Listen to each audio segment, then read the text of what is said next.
स्वागत है आपका हमारे YouTube चैनल बायोलॉजी बूस्ट में, जिसमें आज हम चर्चा करेंगे प्रयोग नंबर 8 जौ का आवर्तकंड रोग या कजली रोग। इसके पहले हमने प्रयोग नंबर 7 में चर्चा की थी कि किस प्रकार से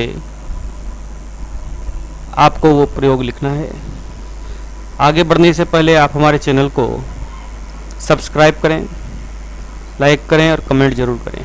आइए हम बात करते हैं प्रयोग नंबर 8 जौ का आवर्तकंड या कजली रोग। सबसे पहले हमें अपने प्रायोगिक पुस्तिका में उद्देश्य हेडिंग को डालते हुए उद्देश्य को लिखना है।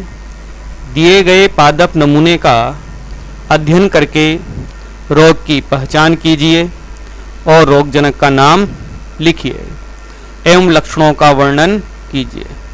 उद्देश्य को पूर्ण लिखने के बाद में आप लाइन छोड़ते हुए आवश्यक सामग्री हेडिंग डालेंगे और आवश्यक सामग्री में आप लिखेंगे संक्रमित पादप का भाग, वेस्कुलम, कैंची, चाकू, सुई, चिमटी, कॉटन ब्लू अभिरंजक, ग्लिसरीन आदि।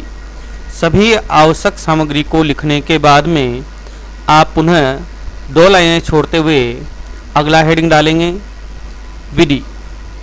विधि हेडिंग में आप लिखेंगे दिए गए संक्रमित पादप के भाग का अध्यापक जी की सहायता से उचित विधि द्वारा लक्षणों का अध्ययन करते हैं और रोगजनक व रोग का पता लगाते हैं। विधि को पूर्ण लिखने के बाद में आप अगला हेडिंग डालेंगे और हेडिंग में लिखेंगे संक्रमित पादप के लक्षण। संक्रमित पादप के लक्षणों में आप संबंधित रोग के लक्षण लिखेंगे, उन्हें आप पॉइंट टू पॉइंट लिखेंगे। जैसे आपने पॉइंट बनाकर लिखना है, संक्रमित पादप पर रोग का प्रथम लक्षण पौधे में बालियां निकलने पर पता चलता है, जब दानों के स्थान पर कंडपुंज बनता है। कंडपुंज का मतलब कोयले जैसा चूर्ण बन जाता है। संक्रमित पौधे की बालियां काली और जली सी दिखाई देने लगती है, जली सी दिखाई देती है। फिर से आप पॉइंट लिखेंगे। संक्रमित पादप में प्रत्येक अंडाशय सघन कंड बीजाणु समूह से भरे रहते हैं। फिर आप पॉइंट बनाकर लिखेंगे इसके बाद में संक्रमित पादप में सभी दाने कंड बीजाणु पुंज में यानी समूह में परिवर्तित हो जाते हैं और पतली मजबूत झिल्ली एवं तुषों के अवशेष से ढके रहते हैं, इसलिए इन्हें आवर्तकंड कहते हैं।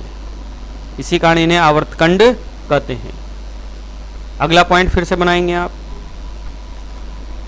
संक्रमित पौधे में कंड बीजाणु एक प्रकार के वसा युक्त पदार्थ की उपस्थिति के कारण आपस में चिपके रहते हैं। फिर अगला लक्षण लिखेंगे आप पॉइंट बनाकर।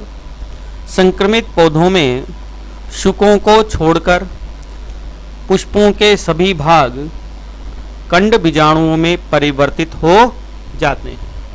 इस प्रकार से संक्रमित पादप के लक्षणों को पॉइंट टू पॉइंट आप लिख लें और लिखने के बाद में प्रायोगिक पुस्तिका में जो खाली स्थान है चित्र के लिए, वहाँ पर सुंदर नामांकित चित्र बनाएं और चित्र को स्पष्ट रूप से बनाएं।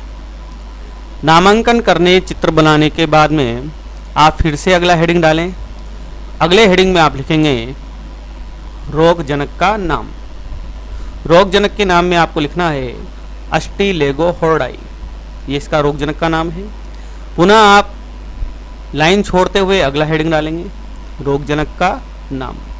रोगजनक के नाम में आप लिखेंगे जौ का आवर्तकंड या कजली रोग।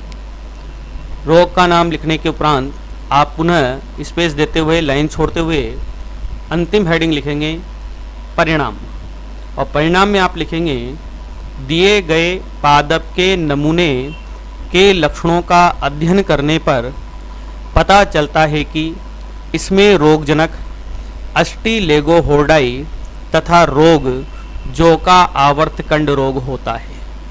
इस प्रकार से हमारा प्रयोग नंबर 8 जो का आवर्तकंड रोग या कजली रोग पूर्ण होता है। इसे आप फाइल में उतारें और अगले प्रयोग के लिए हमारे चैनल को देखते रहें। अगला प्रयोग नंबर 9।